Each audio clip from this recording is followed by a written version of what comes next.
So who wants to do a little bit of monkey not truck? Because I got Optimus Primal here. I got this when it first came out in the 90s. I wasn't one of those people who were like, it's either one or the other. Like, most of it was like, it has to be robots turning into vehicles, not animals. But personally, I was all down for it because it's just more Transformers, more things to transform and change, and robots are cool. And the Transmetal line might have been my introduction to Chrome on figures, at least recognizing it, because I know I've had ones from in the 80s, but every single Transmetal has some kind of chrome, and Optimus Primal is this beautiful blue and pink. I really like the pink eyes. I think that's great. But yeah, I only have one Transmetal that where the chrome is flaking, because these things are like almost 30 years old. I think, yeah, 1995. And my Rat Trap, his red chrome has flaked everywhere. Only one that's done that, which is weird. I don't know what was so special about him. But yeah, he looks beautiful. Got his little rub sign there that still works. Even a little bit of chrome red actually on the shoulders that I sometimes miss because it's just a little too bit, and a little bit on the chest. But yeah, I love it. And he does have, like, this is also the line. The original ones, when the series started, they did have good articulation, but this is really where it started to come into its own. They really started giving you, like, a lot. It's not amazing, because there was actually a new version, a third party came up with this guy, and improved him. But even for the time, like ratchets in the thighs, that's pretty nice.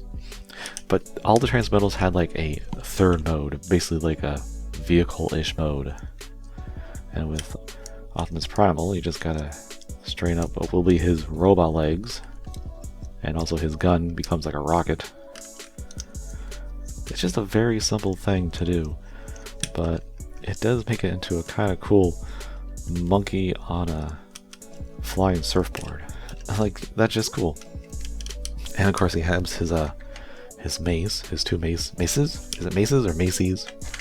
Mr. Macy's. Or you can always store them on the back.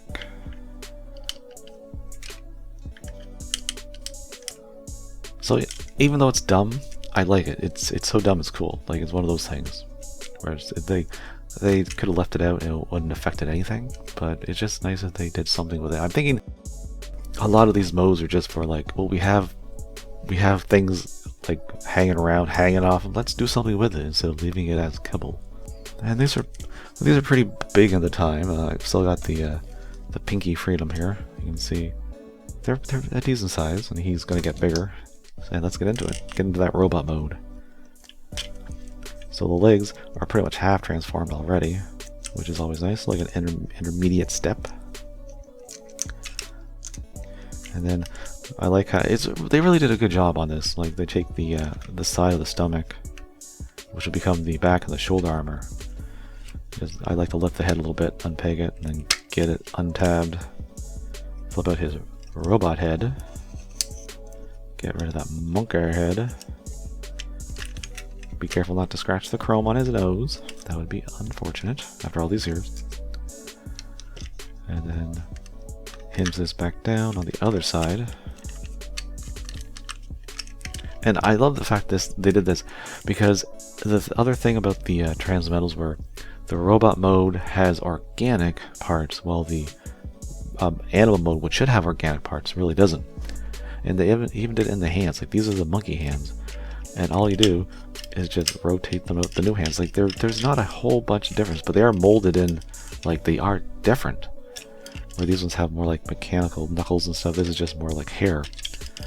They could have easily just had the hands rotate around, but they didn't. So I appreciate they actually tried to make it look different. Really bringing home the fact that there's more organic parts in the robot mode. And check out that face. That is a can of smashed assholes if I've ever seen it. Man, it's grown on me. I didn't like it initially. Like, he was my least favorite Prime, but I actually really like him now after all these years. And posability just gets better. Now you can rotate the head, but the arms are basically the same. Would have been nice if they did the wrist rotation, but whatever. And of course the waist kind of frees up more because those shoulder pads are down here, kind of stopped it. But yeah, Ratchet's going forward too. And out. And technically you got a double knee because the hinge here in the oh, and I forgot to mention there are wheels here so you can roam around on the table in surf bar mode if you want. But yeah, you kind of have a double knee and some ankle forward and back. So yeah, he's pretty good. And of course, you got the mace on his back, but you can also use the gun. Just unpick that, which has a spring in it, so you can actually fire the mace as missiles. Which I'm not gonna do, just in case something happens. So I am worried. These are getting these are old now. I don't want to snap anything.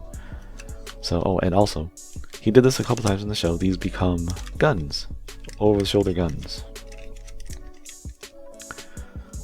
And there'd be like in the show there'd be like a targeting reticle sensor, kind of like the Zabanya. So that's cool. Like this is, God, I love this thing. I love this thing so it's such a good figure. And now you can see how big he gets in robot mode, quite a bit bigger. Yeah, they're not, I don't think, super expensive on the aftermarket. Maybe like, I mean, I still have the box for him and everything and the instructions. I think a complete one's about probably 80 to 100, I don't really know. But I was just checking on eBay, and yeah, it's getting a little, he's getting up there, as he should be. He's a great figure.